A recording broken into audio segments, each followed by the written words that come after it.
पीढ़ी हमारे किसान अलग अलग स्पीसीज की अलग अलग वैरायटी इनको सहेज कर रखते गए और उसको विकास करते रहे। किसान की विरासत, धरती के वनस्पति संसाधन, एक अधिकार जिसका दुनिया भर के देश करते हैं सम्मान।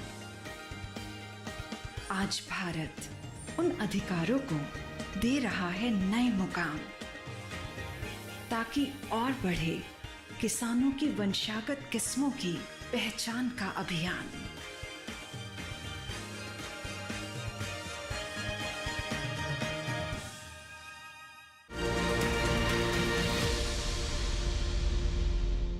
नमस्कार, आप सभी का स्वागत कृषि दर्शन में। मैं हूं मुकुल शर्मा। कृषि दर्शन कृषि जगत का सबसे लोकप्रिय कार्यक्रम, जिसमें लगातार आपको हम जानकारी देते हैं क्या कुछ नया हो रहा है कृषि के क्षेत्र में। और जब बात की जाती है कृषि क्षेत्र की, तो आज के कार्यक्रम में आपके लिए क्या कुछ खास रहेगा, इसके बारे में आपको हम बताएंगे। आज सबसे पहले बात करेंगे G20 के तहत अलग अलग देशों के कृषि मंत्रियों की बैठक के बारे में। साथ ही आपको जानकारी देंगे विज्ञान और किसान में भी, मुलाकात कराएंगे कृषि स्टार्टअप में, और आखिर में आप देखेंगे फार्मिंग इंडिया। तो चलिए शुरुआत करते हैं कार्यक्रम की।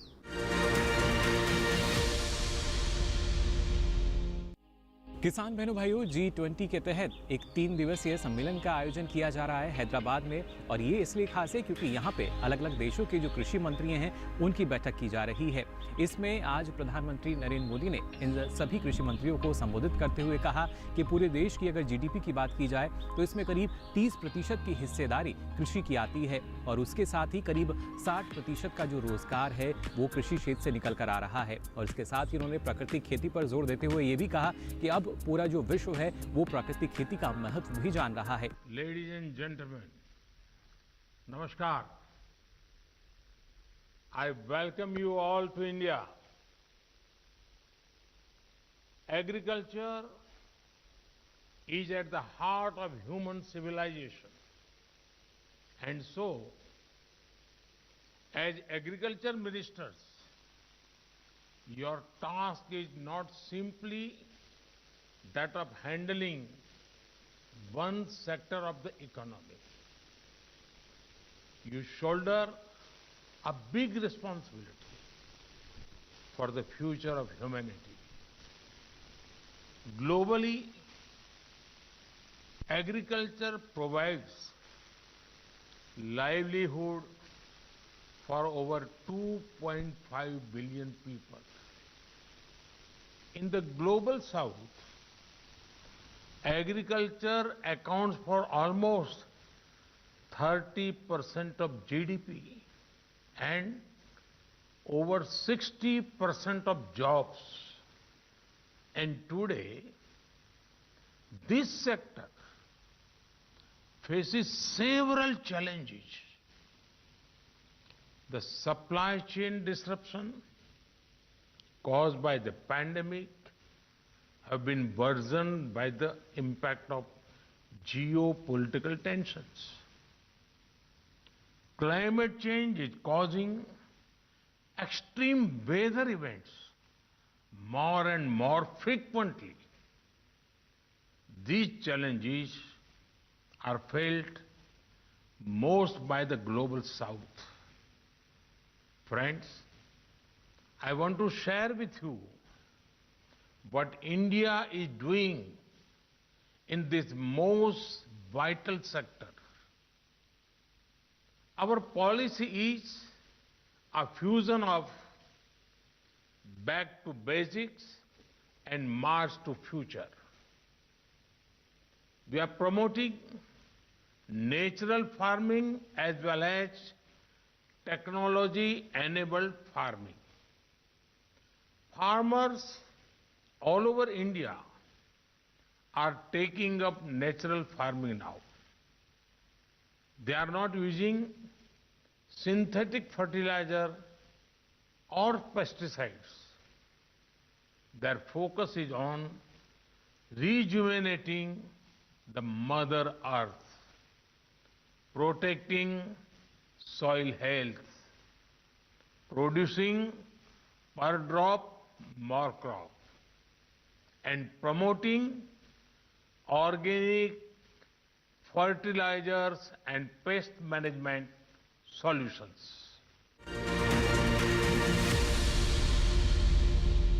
और आइए अब कृषि दर्शन में देखते हैं विज्ञान और किसान में आज आपके लिए क्या है खास।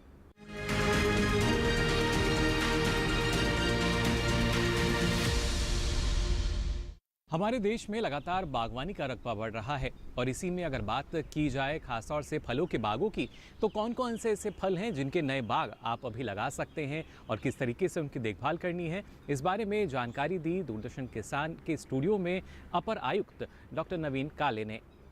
किसान भाइयों, मानसून का प्रारंभ होने वाला है। कुछ राज्यों में कुछ छुटपुट वर्षा भी प्रारंभ हो गई है और यह उचित समय है कि हम बागवानी फसलों में ख़ास तौर पर फल वृक्षों के प्लांटेशन के लिए, उनके रोपण के लिए तैयारी करें। और हम जानते हैं कि जितनी अच्छी हम तैयारी होती है, जितना अच्छा प्लांटिंग मटेरियल या पौध सामग्री होती है और जो लगाने का तरीका होता है, यदि इसको हम ध्यान दें तो निश्चित तौर पे हमारे रोपण को सफलता मिलती है। हम किसी भी प्रकार के फल वृक्षों का यदि हम चयन करते हैं, जैसे कि आम है, किसी क्षेत्र में अमरूद के बगीचे हैं या अन्य कोई भी फल वृक्ष हैं, सबसे पहले हमें निश्चित करना चाहिए कि हम किस स्थान पर उसको लगाने वाले हैं और हमारे पास कितना स्थान खाली है और किस पद्धति से लगाने वाले हैं। आजकल हमारे किसान भाई जो खाली ज़मीन होती हैं वहाँ पर बहुत अच्छे फल वृक्षों का बाग लगाना चाहते हैं, तो हमें उचित दूरी का ध्यान रखना चाहिए।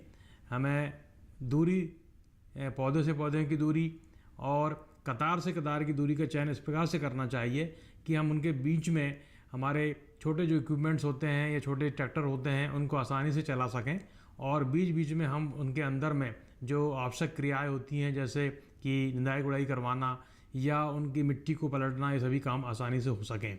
तो पहले से ही हमें उनकी निश्चित दूरी का ध्यान रखना चाहिए। उसके बाद में इस बात का ध्यान भी रखना चाहिए हमें कि हमें गड्ढों की गहराई कितनी हो और गहराई करने के बाद में उसमें हम किस प्रकार की खाद डालें। सामान्यतः हम गोबर की खाद का उपयोग करते हैं प्रारंभ अवस्था में, किंतु हमको मिट्टी की जांच यदि हम करवा लेते हैं तो हमें उस ज़मीन में किसी प्रकार की कमी हो उसका भी हमें पता चल जाता है। तो यह महत्वपूर्ण बात होती है। अब दूसरी बात होती है कि पौधों का चयन, पौधे सामग्री का चयन हमें बहुत ही सूझबूझ से करना चाहिए, क्योंकि हम जैसा पौधा लगाएंगे हमें फल भी उसी तरह का प्राप्त होगा। इसके लिए वैसे मैं आपको उदाहरण देना चाहूँगा कि जैसे कि हमें यदि अमरूद का बगीचा लगाना है या आम का बगीचा लगाना है, तो सबसे पहले हमें चयन करें कि हम किस प्रकार की वैरायटी, किस प्रकार की प्रजाति लगा रहे हैं और उस प्रकार की प्रजाति हमें कहाँ से मिलेगी। और वास्तव में उस प्रजाति के जो पौधे हैं हमें हमेशा प्रमाणित नर्सरी या ऐसी नर्सरी जहाँ पर उनके मात्र वृक्ष भी हैं वहाँ से लेना चाहिए और पौध सामग्री हमें अच्छी क्वालिटी का लाना चाहिए। यह भी हमें सुनिश्चित करना चाहिए कि पौधा सामग्री का चयन इस प्रकार से किया गया है कि यदि पूर्व में किसी और क्षेत्रों में यदि वो सामग्री लगी हुई है तो वहाँ पर अच्छा रिजल्ट दे रही है।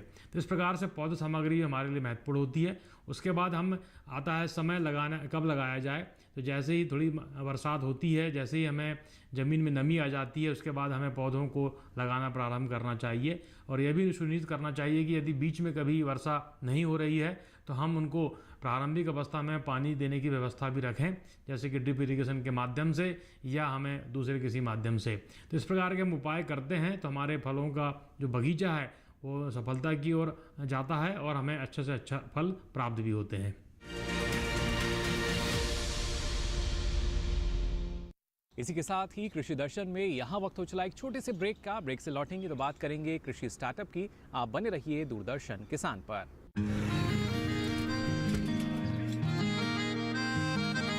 क्या बात है भाई, आजकल तो काफी खुश नजर आ रहे हो।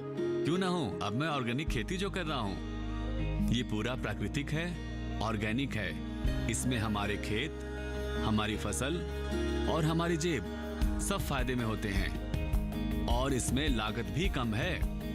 जी हाँ, आप भी ऑर्गेनिक खाद का प्रयोग करें, अपनी फसल और मिट्टी को तंदुरुस्त बनाएं और आपकी आमदनी में इजाफा करें। अधिक जानकारी के लिए किसान call centre toll free number 1800-180-1551 पर कॉल करें और लॉग ऑन करें kisan.gov.in और farmer.gov.in। कृषि और किसान कल्याण मंत्रालय द्वारा किसान हित में जारी।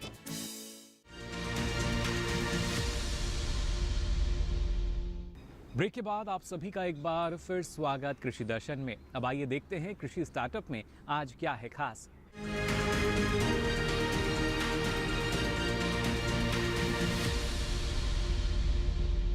किसान बहनों भाइयों, कृषि स्टार्टअप में आज आपकी मुलाकात कराने जा रहे हैं एक ऐसी सफल और प्रगतिशील महिला किसान से जो लगातार बागवानी क्षेत्र का विस्तार कर रही हैं। जी हाँ, इनका नाम है सुरेंद्र कौर और ना सिर्फ बागवानी क्षेत्र का विस्तार बल्कि ये दूसरे किसानों को इस बात के लिए जागरूक भी कर रही हैं कि कैसे बागवानी से जुड़ के हम अपनी आमदनी को बढ़ा सकते हैं और इसके साथ साथ अपने खर्च को कम कर सकते हैं। आइए देखते हैं इनके बारे में और ये जानकारी इस रिपोर्ट में।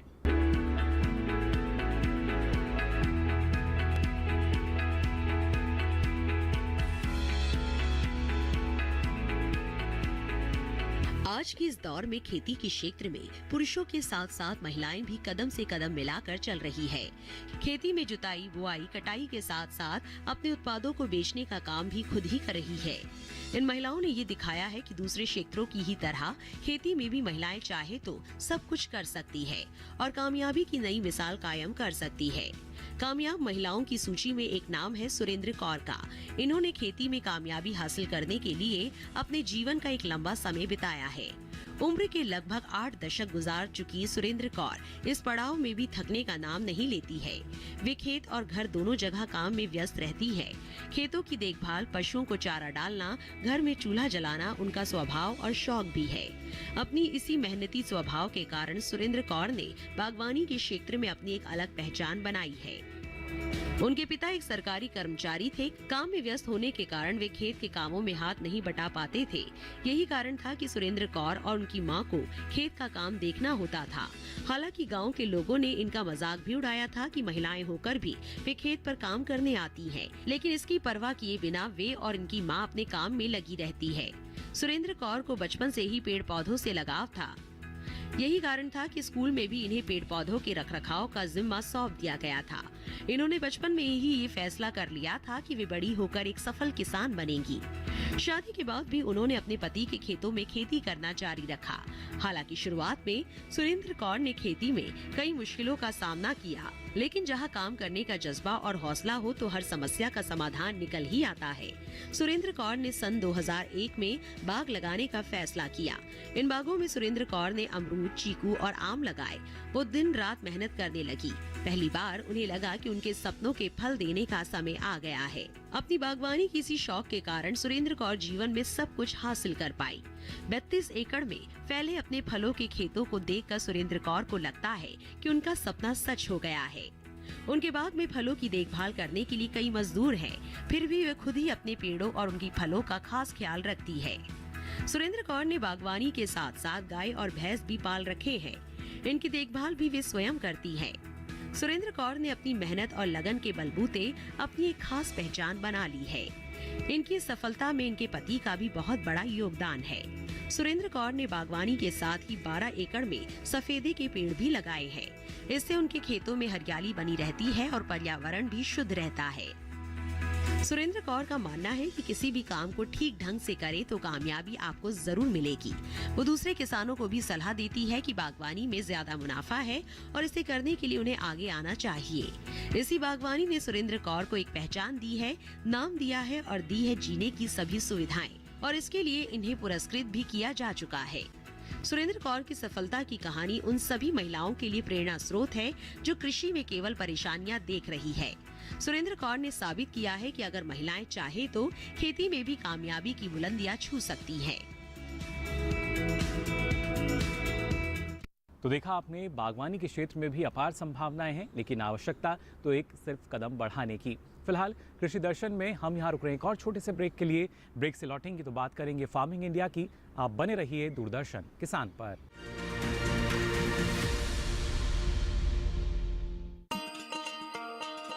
किसान भाइयों, गांठ बांध लो, गांठ बांध लो। बात बहुत है काम की, समृद्धि के पैगाम की। मिट्टी के मिजाज को समझो, मिट्टी के हर राज को समझो। मिट्टी की तुम जांच कराओ, मुफ्त सॉइल हेल्थ कार्ड ले जाओ। कभी मुनासिब बीज लगाओ, सही किस्म की खाद ले आओ, जितनी जरूरी उतनी डालो, सही मात्रा खुद पहचानो, इसको अपना मंत्र बना लो, मिट्टी की सेहत तो जानो। बात बहुत है काम की, कम लागत अधिक वरदान की, किसान भाइयों गांठ बांध लो। आज ही मिट्टी की जांच कराएं, राज्य सरकार के कृषि अधिकारी से संपर्क करें और मुफ्त में सॉइल हेल्थ कार्ड पाएं। कृषि और किसान कल्याण मंत्रालय द्वारा किसान हित में जारी। अनंत असीम प्रकृति और उसमें निहित जीवन के रहस्यों के गूढ़ स्रोत, प्लांट जेनेटिक रिसोर्स। अपनी बायोडायवर्सिटी के संरक्षण और संवर्धन के लिए भारत पूरी तरह संवेदनशील है। वैज्ञानिक दृष्टि और समृद्ध कृषि परंपरा के साथ भारत जैविक विविधता के संरक्षण के लिए प्रतिबद्ध है।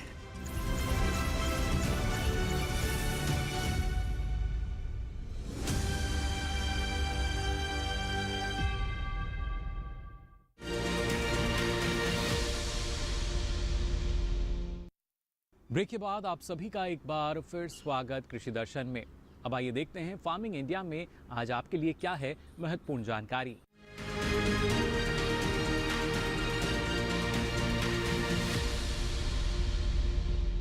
किसान बहनों भाइयों, ये जो वर्ष है अंतर्राष्ट्रीय पोषक अनाज वर्ष के रूप में हम मना रहे हैं।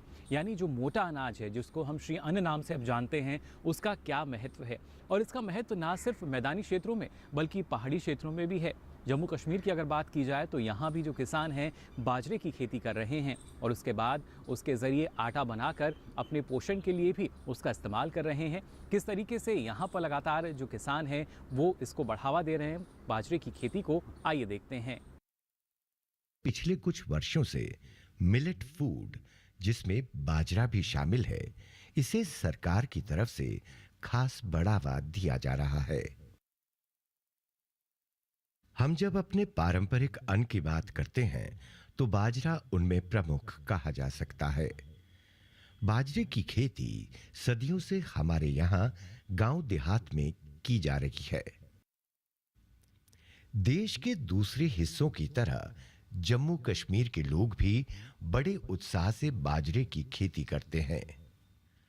अब तो बाजरे की खेती को पूरे देश ही नहीं बल्कि अंतर्राष्ट्रीय सतह पर बढ़ावा दिया जा रहा है।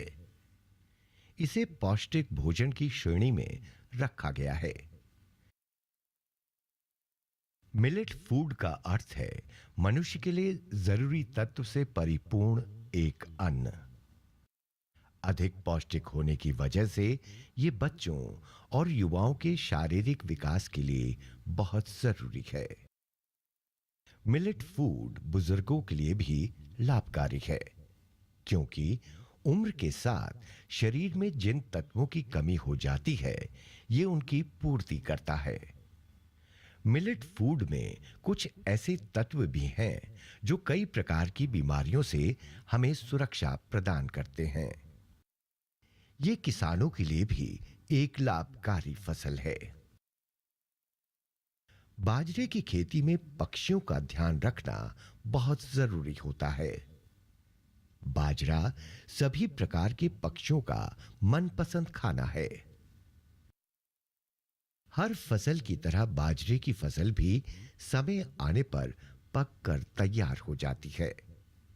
इसकी कटाई दो तरह से होती है।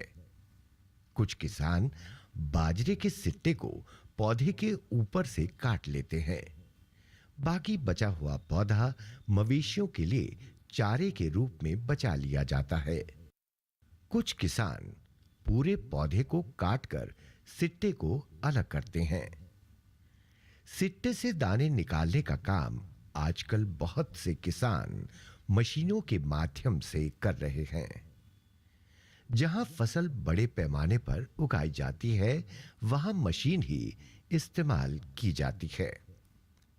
ऐसी मशीनें खरीदने के लिए भी सरकार की तरफ से आर्थिक सहायता उपलब्ध करवाई जाती है। जम्मू कश्मीर में अधिकतर किसान आज भी दाने पिसवाने के लिए घराट या पंचक्की को ही प्राथमिकता देते हैं। दाने पिसवाने का ये सदियों पुराना तरीका आज भी बहुत से गांव देहात में इस्तेमाल में लाया जाता है। बाजरे के आटे से बनी रोटी को भी टोडा ही कहते हैं। बाजरे की रोटी को पौष्टिकता का भंडार कहा जा सकता है। बाजरे यानी मिलेट फूड में प्रोटीन, कार्बोहाइड्रेट्स, बड़ी मात्रा में कैलोरीज, कई प्रकार के विटामिन्स, कैल्शियम और सोडियम के अलावा अन्य अनेक प्रकार के पौष्टिक तत्व इसमें मौजूद होते हैं। रोटी का स्वाद और उसकी पौष्टिकता को बनाए रखने के लिए इसे अधिकतर किसान परिवार चूल्हे पर ही बनाते हैं। बाजरे की रोटी तैयार हो जाने पर इसे सब्जी, दही और चटनी वगैरह के साथ परोसा जाता है। गांव देहात में केवल किसान ही नहीं बल्कि सारे लोगों के लिए बाजरे की रोटी मनपसंद भोजन है।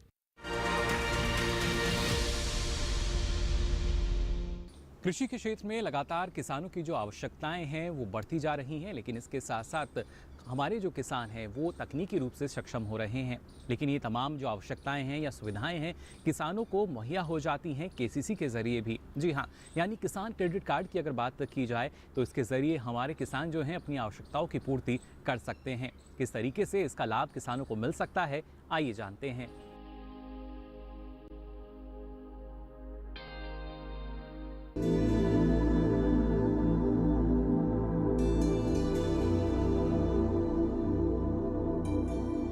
किसान क्रेडिट कार्ड योजना 1998 में शुरू की गई थी। इसका उद्देश्य किसानों को कृषि गतिविधियों के लिए बिना किसी बाधा के समय पर ऋण उपलब्ध कराना था। भारत सरकार किसान क्रेडिट कार्ड के तहत किसानों को ब्याज पर 2% की आर्थिक सहायता देती है और समय पर ऋण चुकाने वाले किसानों को 3% की प्रोत्साहन छूट देती है। इस तरह केसीसी पर सालाना ब्याज दर 4% आता है। सभी योग्य किसानों को उनके कृषि कार्यों के लिए आसानी से और समय पर कृषि ऋण प्रदान किए जाएं, ये सुनिश्चित करने के लिए सरकार ने किसान क्रेडिट कार्ड योजना शुरू की। इसका उद्देश्य किसानों को कृषि के लिए उत्पादक सामग्रियों जैसे बीज, उर्वरक और कीटनाशक आदि खरीदने के लिए सक्षम बनाना है। सरकार ने किसानों के हित में बड़े कदम उठाते हुए 2019 में केसीसी में ब्याज दर में आर्थिक सहायता का प्रावधान शामिल करते हुए इसका लाभ डेयरी उद्योग समेत पशुपालकों और मछली पालकों को भी देने की व्यवस्था सुनिश्चित की है। किसान क्रेडिट कार्ड के दायरे में किसानों को लाने के लिए फरवरी 2020 से एक विशेष अभियान चलाया जा रहा है। वर्ष 2012 से केसीसी योजना को और सरल बनाया गया है। इसके तहत लाभार्थियों को एटीएम सक्षम डेबिट कार्ड के प्रावधान सहित एक बार में दस्तावेजीकरण की सुविधा, सीमा में निर्माण लागत में वृद्धि और सीमा के भीतर कितनी भी संख्या में निकासी आदि की सुविधाएं दी गई हैं। सार्वजनिक क्षेत्र के बैंकों और नाबार्ड से प्राप्त सूचना के अनुसार इस अभियान के तहत 29 जनवरी 2021 तक देश भर के किसानों को 1.76 लाख करोड़ रुपए की खर्च सीमा के साथ 187.03 लाख केसीसी स्वीकृत किए गए हैं। किसान क्रेडिट कार्ड की वजह से किसान अपनी फसल का बीमा भी करवा सकते हैं, जिस किसी भी कारण से अपनी फसल नष्ट होने पर उनको मुआवजा भी दिया जाता है, जैसे बाढ़ की स्थिति में फसल का डूब के नष्ट हो जाना या सूखा पड़ने पर फसल का जल जाना आदि सुविधाओं में यह किसान क्रेडिट कार्ड बहुत ही ज्यादा काम आता है। इसकी वजह से किसान लाभ उठा सकते हैं। सस्ती ब्याज दर पर लोन उपलब्ध कराने के इस अभियान से न सिर्फ किसानों की आय में बढ़ोतरी होगी, बल्कि इससे ग्रामीण अर्थव्यवस्था को मजबूती मिलेगी और कृषि तथा इससे जुड़े क्षेत्रों में उत्पादन बढ़ेगा। साथ ही हमारे देश के लिए खाद्य सुरक्षा सुनिश्चित करने की दिशा में भी इस मुहिम की विशेष भूमिका होगी। तो जाना आपने इस महत्वपूर्ण योजना के बारे में, इसके जरिए कितना लाभ हमारे किसानों को मिल सकता है और कैसे हमारी जो कृषि है इसका विकास और विस्तार हो सकता है। फिलहाल आज के लिए कृषि दर्शन में बस इतना ही, लेकिन चलते चलते आपको बता दें, अगर आप अपना कोई सवाल या सुझाव हम तक पहुंचाना चाहते हैं तो आप हमें ईमेल लिख सकते हैं। इसके लिए मेल आईडी नोट कर लें। मेल आईडी है कृषि दर्शन DDK@gmail.com। इसके साथ ही पत्र विभाग के माध्यम से भी आप हमारे साथ जुड़ सकते हैं। इसके लिए आप हमारा पता नोट कर लें। हमारा पता है कार्यक्रम कृषि दर्शन, कमरा संख्या 58, CPC दूरदर्शन, खेलगांव, नई दिल्ली 110049। हमें इंतजार रहेगा आपके सवाल और सुझावों का। और ये सारी जानकारी अगर आप फिर से देखना चाहते हैं तो आपकी टीवी स्क्रीन पर QR कोड दिखाया जा रहा है, इसे आप स्कैन करें, जिसके बाद आप पहुंचेंगे DD किसान के YouTube चैनल पर और यहाँ कृषि दर्शन के साथ ये सारी जानकारी अब आप कभी भी कहीं भी ले सकेंगे। फिलहाल आज के लिए कृषि दर्शन की इस कड़ी में बस इतना ही। फिर होंगे हाजिर नई जानकारियों के साथ। तब तक के लिए दीजिए इजाजत। नमस्कार।